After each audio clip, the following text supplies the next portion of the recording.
Hello mats, நிறைய பேருக்கு இந்த ஒரு டவுட் இருக்கும். கோல்டோட சார்ட்ல ஏன் கோல்டோட பிரைஸ் 4500, 4600, $5000 ட்ரேட் ஆகிட்டு இருக்கு. ஈவன் இந்தியாவில் 1 கிராம் ஆஃப் கோல்டு 12,000 rupees, ஒரு சவரன் வந்து 1,10,000 rupees தான். ஏன் இந்த ஹியூஜ் மார்ஜின்? இதை நான் டீட்டெயில்டாக உங்களுக்கு எக்ஸ்பிளைன் பண்ண போறேன். ஸோ கோல்டு இன்னைக்கு நமக்கு ட்ரேட் ஆன பிரைஸ் வந்து $4,700. ஆக்சுவலாக நம்ம கோல்டை வந்து அவுன்ஸில் கால்குலேட் பண்ணுவோம். Ounce is equal to 31.1 gram. 31.1 gram நம்ம ஒரு அவுன்ஸ்னு சொல்லுவோம். Ounce is equal to 31.1 gram. Okay, இப்போ நம்ம சார்ட்ல ட்ரேட் ஆகிற பிரைஸ் வந்து 31.1 கிராம் ஆஃப் கோல்டோட பிரைஸ் தான் நமக்கு $4,700.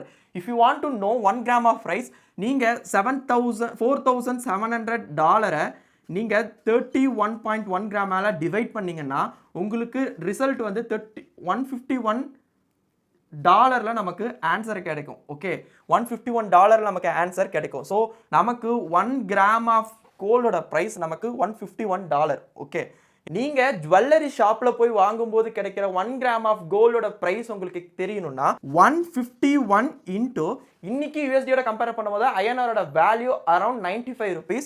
ஸோ நான் 95 போட்டு இன்ட்டு பண்ணும்போது எனக்கு கிடைக்கிற ஆன்சர் தான் இந்தியாவில் நமக்கு 1 கிராம் ஆஃப் கோல்டோட ப்ரைஸ். அந்த பிரைஸை நீங்களே கால்குலேட் பண்ணி கமெண்ட்ல ஆன்சர் பண்ணுங்க. சூஸ்.